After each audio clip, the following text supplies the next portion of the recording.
I think we can safely say cue the celebrations for the host nation, Russia. Who would have predicted it after 2 matches at the 2018 World Cup? They have 6 points and are as good as they're into the knockout phase.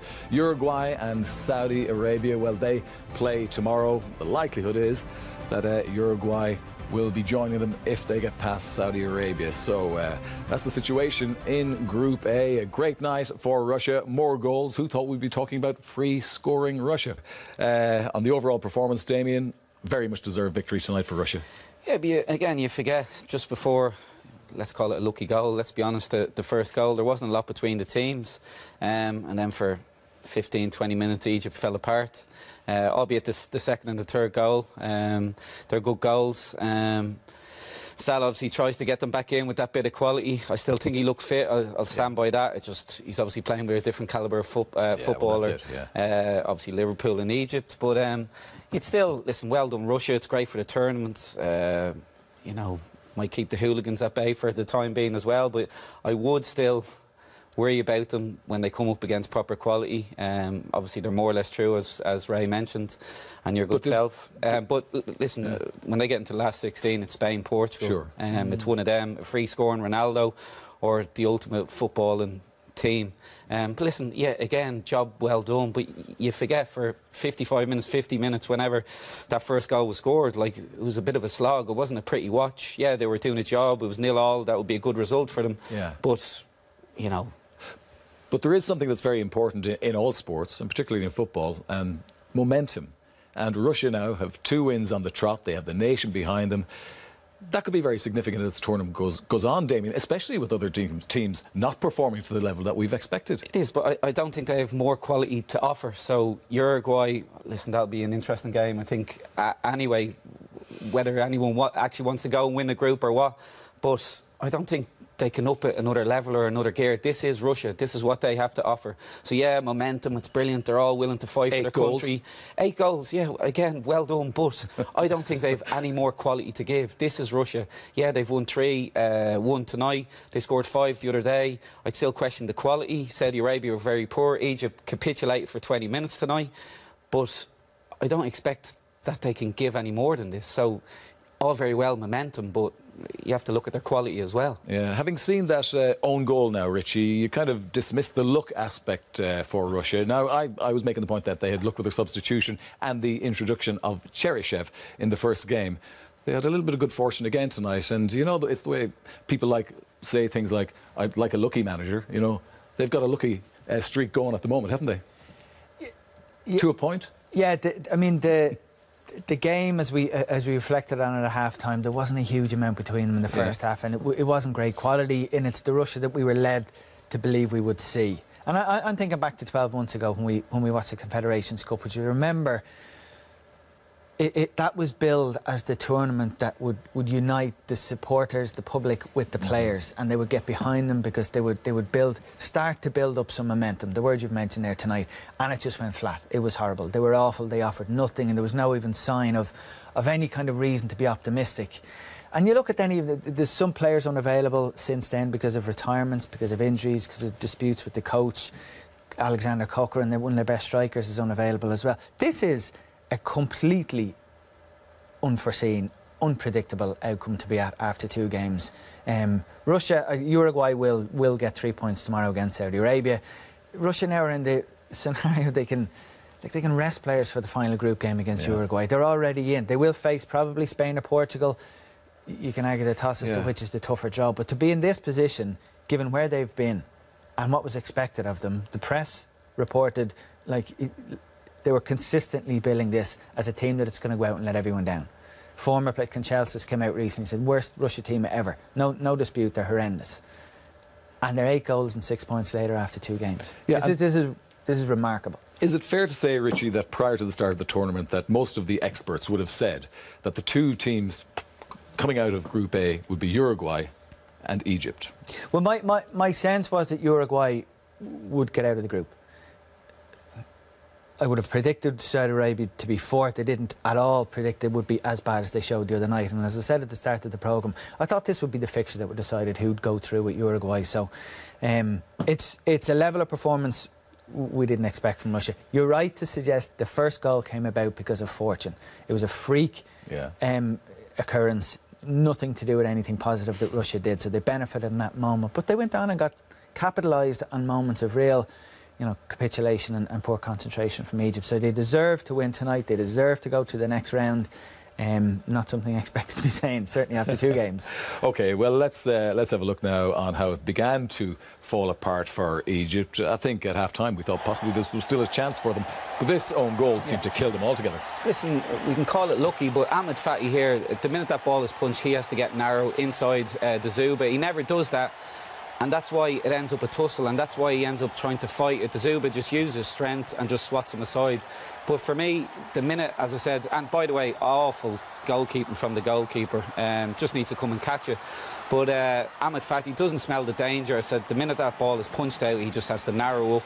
And if he does that, he just clears the ball to safety. He doesn't do that, and it just ends up a tussle. And that's what the big man up front, the Zuba, wants. It was poor from the goalkeeper. I don't even think he had to put himself under pressure to catch it. He could have just palmed it down into his path. He wasn't under pressure at all. So it still had to do before it found its way in the back of the net, but poor from the goalkeeper. OK, and then to the player that we could be talking a whole lot more about after this tournament, because I think you've been impressed with them, Damien, so far. Denis Cheryshev, and again, another goal from him tonight.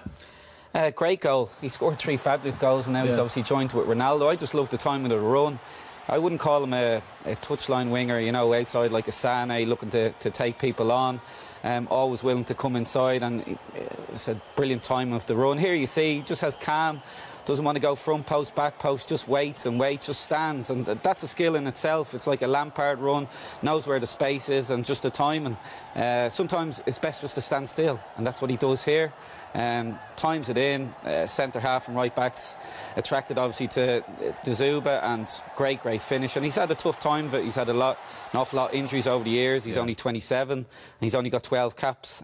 So really pleased for him, and 3 top goals he scored in the tournament. Yeah, in some ways, Richie, has the manager kind of found his best 11 almost by default, with the likes of Juba and Cheryshev coming into the side as substitutes at the start, and now it looks like they'll be fixtures for the rest of the tournament. Well, it gives him, Juba is such a different player to Smolov. It gives him an entirely different option. And I think if you go back to the opening stages of the first game, how even more unlikely this scenario was when we remember seeing Zagoev go off. And we knew that of the quality, of the relatively low quality that's in that Russia squad, Zagoev surely was one of the ones who needed to step up and deliver if they're going to do well. So he left, and as you say, they've kind of stumbled across a formation now and a group of players that have really done well. But I mean, Cheryshev, in every tournament someone comes.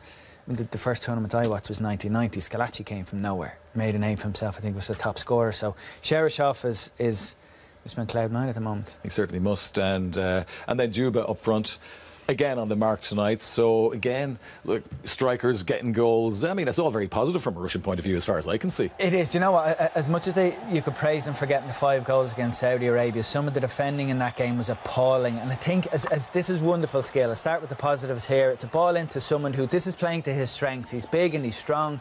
He took it down on his chest really well. He had awareness of what was around him. Good little touch around the defender there, but Higaza, poor timing in the jump. He shouldn't really have mistimed his jump, and then Gabber then poor defending. And you can see, that's in Moscow, by the way. You can see pictures like this. You can understand the reaction of all those supporters, given what they were led to believe they were going to have for this month. We've got to talk about Mo Salah before we move on, and a season that promised so much for Salah, and what an outstanding season it was from an individual point of view, but in the end has delivered little in terms of reward for him. And they bow out of the World Cup. He gets his penalty, but it's no consolation at all, is it? No, he'll be devastated. You can see leading up to this game how much it meant to him and how much it hurt at the weekend, losing to Uruguay. That's his cleverness around the box, little give and go, and it's definitely a penalty. And again, VAR, well done VAR, it's worked. But the big question I'd have is, I think he looked fit tonight. Obviously, you're missing your match sharpness, but physically his shoulder, it looks like it stood up to the test. Why wasn't he involved against Uruguay? Whether the manager was trying to be clever, I don't know, but if he's fit tonight, he just has to man up and take his painkillers or whatever and just play against Uruguay. He's their talisman. They're nothing without him. I assume it wasn't an option, though. I mean, how much healing can you get in 3 days on your shoulder? But if you're him, or if you're any player, and certainly if you're a player of his importance to that team, if there's a possibility of playing, you play. If there's an injection to be had, if there's whatever remedies they do these days, if there's one available to you that will get you on the pitch, you're on there. So I can only assume it certainly wouldn't be cleverness from the manager, because that's like I just think phenomenal stupidity to not pick a player. I just think he was moving so freely. He must not have been available. There were suggestions before the first game that he was available, and there were indications that the manager thought, well, if I give him a little bit more time, OK, if we lose against Uruguay, the next 2 games that he fancied with Salah in the side, that he'd pick up 6 points and qualify. It might come out in the coming days, but like I said, I just can't fathom that. If he was fit tonight and no problems with his shoulder, why wasn't he fit against Uruguay a few days ago? But there does come a point where you go from being unavailable to available. There does come, you have to cross that threshold at some point. If he wasn't ready to get on the pitch the other day, it's a hell of a jump to now play 90 minutes. But I assume, and I don't think you're asking the question, if the manager deliberately held him back, if there was some strategy or tactic. If that was he'd be fitter again come this game I'd be tonight. Amazed if the manager ever came out and said that, because he's leaving himself open to horrendous criticism. If he tried to be clever and strategic here by holding back Salah, if he was available for selection in the opening night, they may, like the medical staff and the coaching staff, they're the only ones who know, and Salah himself will know how close he came, or if it was ever an option to play against Uruguay. But they will be left with, maybe like all teams that go out, a sense of what if, or maybe if we played him, maybe if we'd overrule the medical people, maybe if we took a chance, maybe if Salah forced the issue himself. They're all the questions some of them will be left with, but they're of no material difference now. They're going home. No, but it's a very serious situation as far as the manager is concerned, because the likelihood is that if a decision was made by the manager, no, I'm going to give him another few days, or the medical staff advise him, players know. So that will eventually come out, Damien, won't it? And people will question Hector Cooper's decision-making then. You'd imagine if something has gone on, everything comes out nowadays with social media, there's no hiding place. So, listen, we'll soon find out. It's just, myself and Richie have had plenty of injuries, and I just always think if you're fit for the game tonight, that he could have gone on the pitch the other day. It's as simple as that. OK, well, possibly that news will emerge over the coming days, because there will be huge disappointment in Egypt. I mean, they were really anticipating this World Cup as the one where they would make their mark, considering 2 previous World Cups and unable to get out of the group. This is the one they thought they were going to do it at, Richie. And I think every team that would have got to a World Cup, whatever their own group collective expectations are, the expectation on Salah, like go back to before the Champions League final. If you've a player like that, someone of that, he's as important to these as Ronaldo is to Portugal, Neymar to Brazil, Messi to Argentina. He's that significant for this group. And when your significant player is having the season of his life, like he's never reached these heights before, he's one of the most feared strikers in the game at the moment. So, of course, you'd be completely justified to think. You look at a group with Saudi Arabia in it, Russia in it, and you've Salah in the form that he's in, and the defence who is usually quite competent in the way that Egypt are used to seeing themselves play. Their expectations were completely out of line with how things turned out. Yeah, so the conclusion appears to be Egypt have underperformed. They bow out of the World Cup. They still have one more group game to go, of course, but Russia march on.